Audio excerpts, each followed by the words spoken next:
Thank you, and thanks for extending the invite to the African National Congress to this important occasion.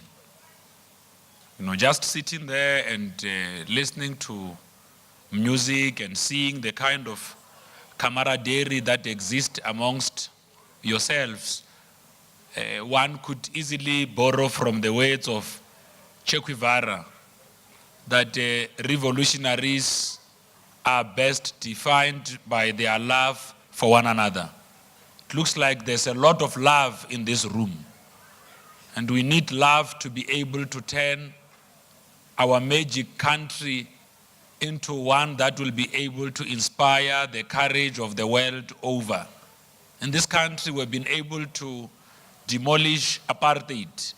We've been able to assert rights through the Constitution of 1996. We've been able to facilitate national liberation.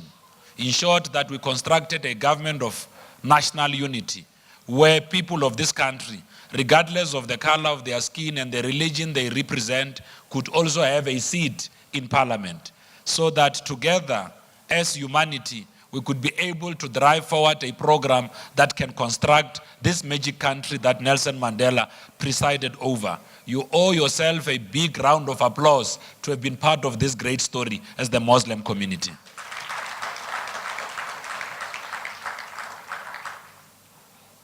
We were not going to achieve it all on our own, and I can assure my former colleague in Parliament that it is the view of the ANC that we must be able to reduce our embassy in Israel into a full license office up until such time that the people of Palestine are free.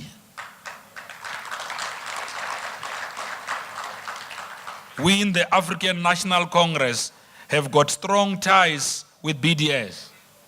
And from time to time, we join your events. Actually, our Deputy Secretary General, Comrade Jesse Duarte, is very much a part of the events that you do at all times, because we are joined on the hip by our love for humanity.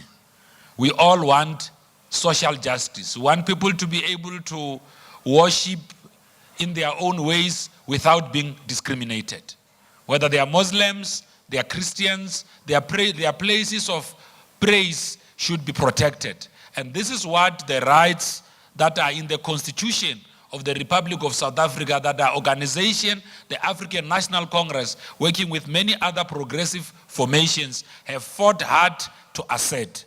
It is true that if we do not protect our national liberation, the right that you all enjoy, the freedom to worship in the manner that you like, might be undermined by those who do not understand what it took to construct this magic country. So I know that Imam said that many ruling or liberation movements can only do it for 30 years. But if you look at how many years it took us to liberate the people of South Africa, the organization I represent, the ANC, was formed in 1912. Initially, the South African National Native Congress, later on became the African National Congress. It has always been guided by the emancipation of our people and took as its main driving force the policy on non-racialism, embraced Africanism, sometimes in 1943 adopted the African claims. It was the adoption of the African claims that brought to the fore our program on land. Now, those who do not understand the ANC feel that we are raising the issue of land opportunistically. No.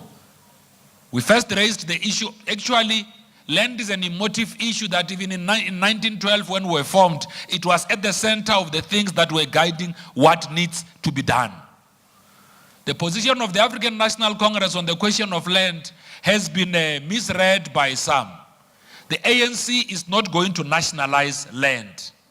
Our program on land is driven by 3 important principles, and these principles were later articulated in a document called the Freedom Charter of 1955. And what are these 3 principles? Our three principles are redistribution, restitution, and security of tenure. That is what our program on land is all about. We want to expropriate land without compensation so that we could achieve our maximum program on the redistribution of land. We can guarantee the people of this country, regardless of their religion and beliefs, their security of tenure. People must have title deeds in this country. So now if we in the ruling party do not fight for security of tenure and instead assert nationalization of land, we shall have taken away from the people of this country the freedom that they are supposed to enjoy. Many of you sitting in this room are business people. Many of you sitting in this room own retail outlets here in Mayfair, in Fortsburg, and in many other parts of the province and outside this province. Many of you sitting in this room who run businesses understand what it means to have collateral. Land is one of the most important desires of collaterals.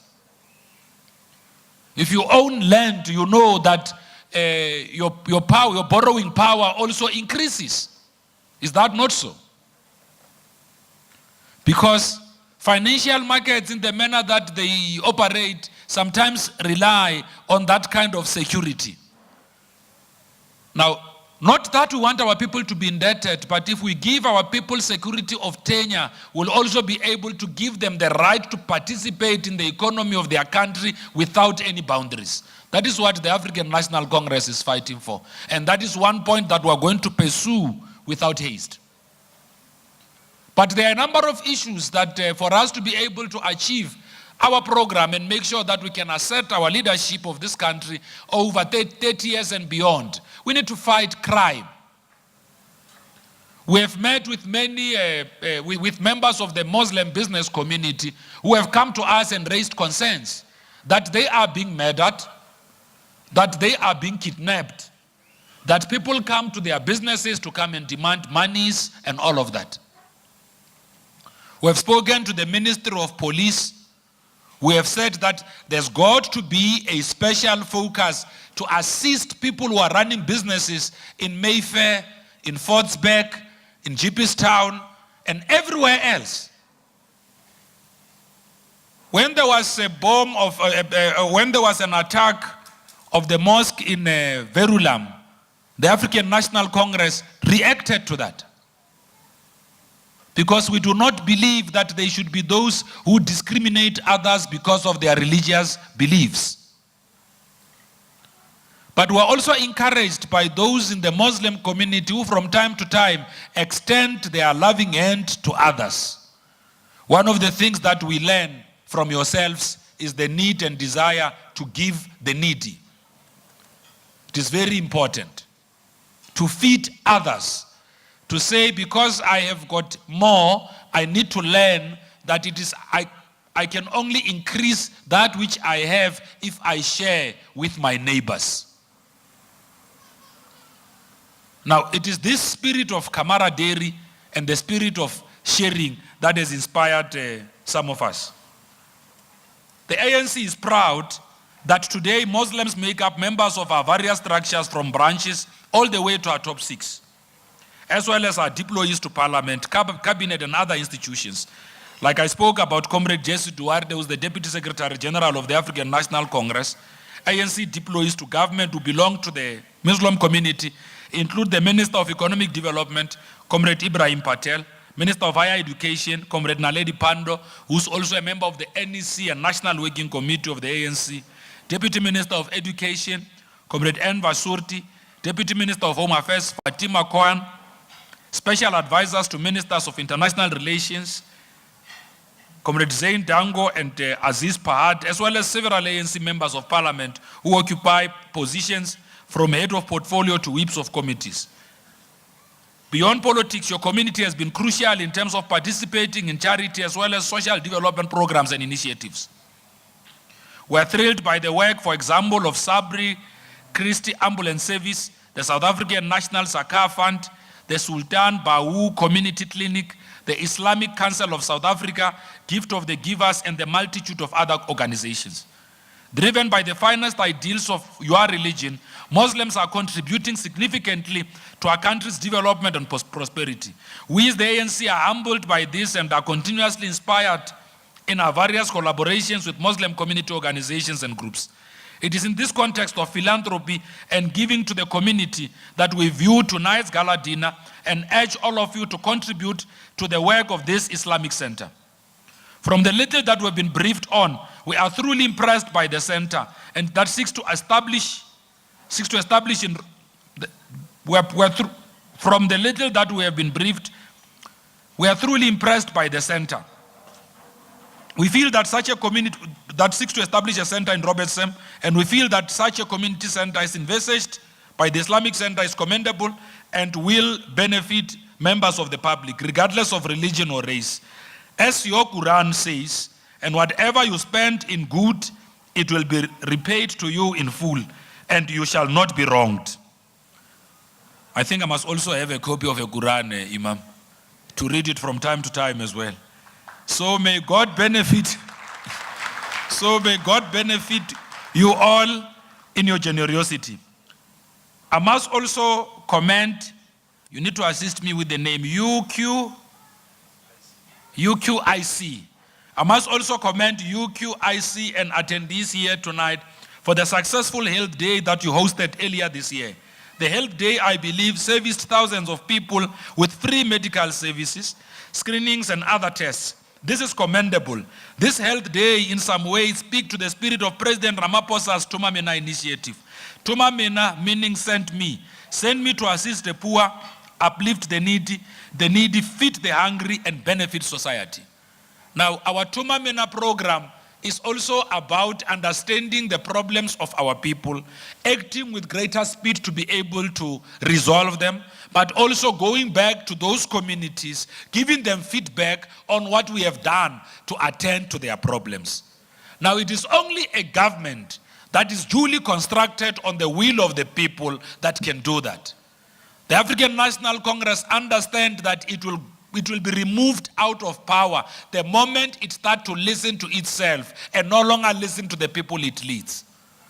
The African National Congress understands that what keeps it in power and asserts its authority in society is through these engagements. We need to reach out to yourselves and understand what are your challenges. We need to reach out to yourself and make sure that the work you do to assist our communities is properly incorporated into our socio-economic transformation agenda. You know, if there is one thing that we can't privatize, it's our love for humanity. If we find that the Muslim community loves our people, then they are the right people to associate with, because how can we lead people we don't love? Is it possible? One of the things we've learned from President Nelson Mandela was that for you to lead and assert your leadership over society, the first basic principle that you must exercise is love for those people. You can't lead people you don't love. Now, one of the things that is going to drive the ANC's campaign going to the 2019 elections is going to be greater love for our people. And we can only show our people that we love them when we decisively fight corruption. When there is money set aside to build schools, it must build schools. When there is money set aside to pay pensioners, it must pay pensioners. When there is money set aside to be distributed in full school feeding schemes for the needy, it must do exactly that. When there is money set aside to do basic infrastructure like roads, it must do exactly that. When they are public representatives, given the responsibility to lead our people, that when they arrive in those positions of authority, begin representing their own interest. We must remove them. We must act decisively against corruption. When there's an ANC councillor who knowingly utters racial comments or makes views that undermine the religion of others, We must remove such a councillor because they do not uphold the principles of the African National Congress, of loving one another. When they are leaders in the ANC who undermine our public standing and erode the respect we enjoy from the people, we need to tell them to step aside. That is why in the African National Congress, amongst other instruments that we have created to enhance our own credibility, was to establish the Integrity Commission. So that when there are issues of concern, which we believe that if left alone they could erode or undermine the public standing of the ANC, such leaders could be called forward, allowed to explain through an Integrity Commission, whose work should effectively operate independent from the work of the National Executive Committee of the African National Congress. Because we can't expect society to trust us when we don't trust ourselves. Leaders who lead society can only inspire people on how they carry themselves. People must be able to look at the ANC and say, we in the Muslim community believe that the ANC is the best organization to champion our interest because its own leaders are leaders of great integrity. They are leaders of credibility. One of the things that we've done over this past few days was to launch the membership system of the African National Congress. Now, why am I mentioning a membership system in a gala dinner? Am I trying to auction it? No. We are not auctioning the membership system.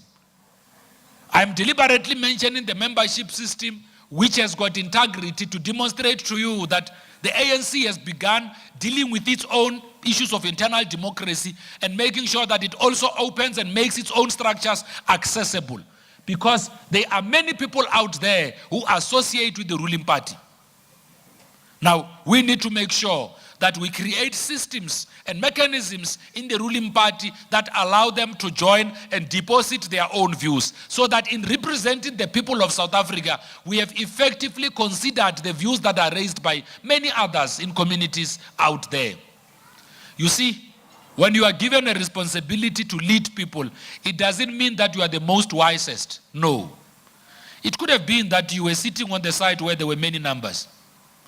And because democracy is a game of numbers, you emerged out of that process.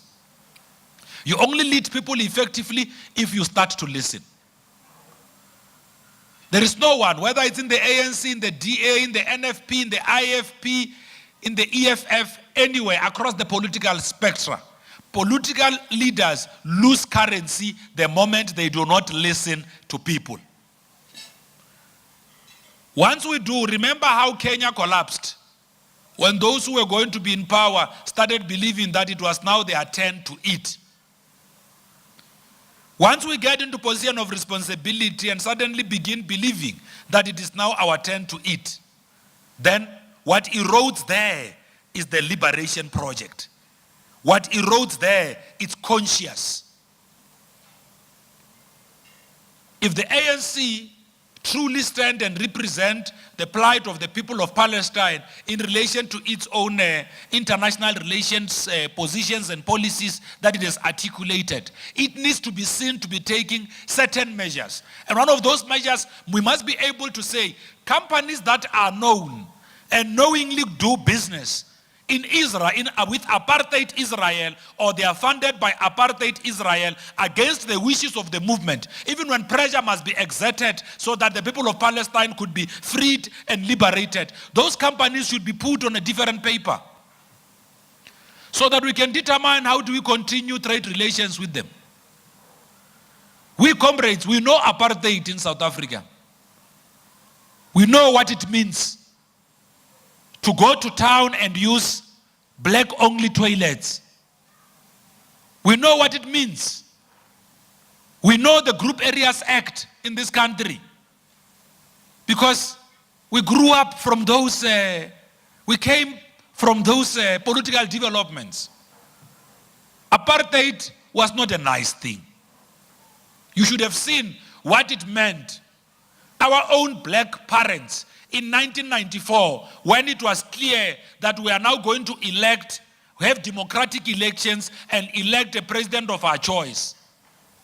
It excited our parents in Soweto that for the first time their children will be able to attend school in Bryanston.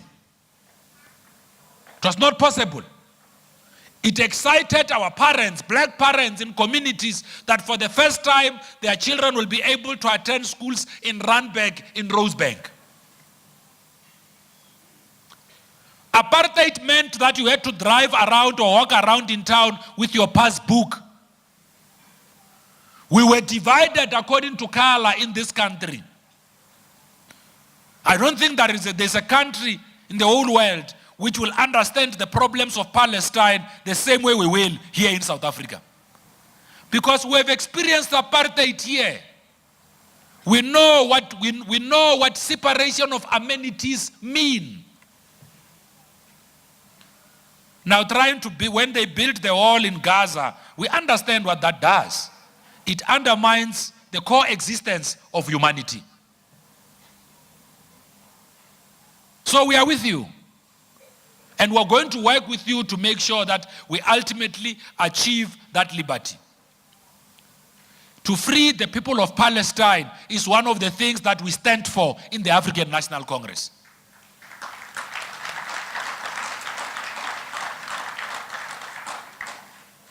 So I don't want to take much of your time. I am sure that I've tried as much as I can to cover many of the issues.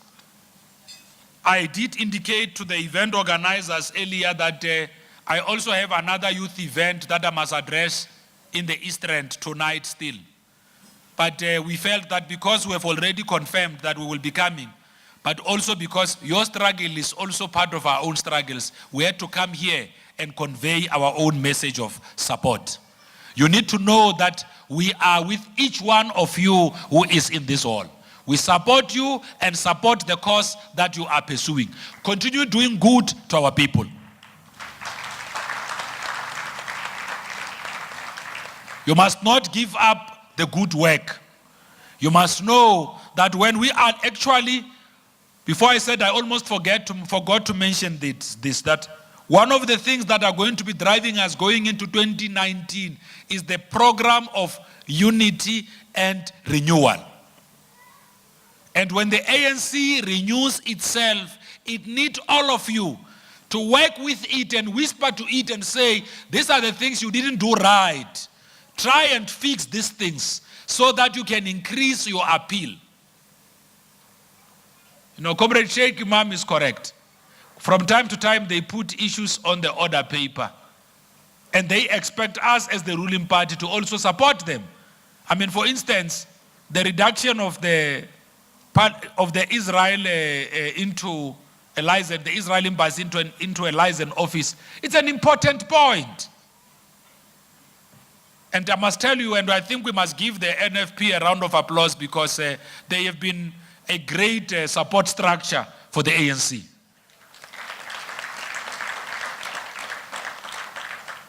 They are raising the right issues. They are hitting where it matters the most. And they are working this journey with us because we both have got one common agenda, which is to serve the good of humanity. That's our agenda, to serve the good of our people. With those few words, let me thank you very much and wish you well and hope this event succeed and ultimately you raise the 9 million that you have put aside as a target for this event. If I had, I will also donate. Unfortunately, I'm still on this in the trenches. Amandla, thank you very much.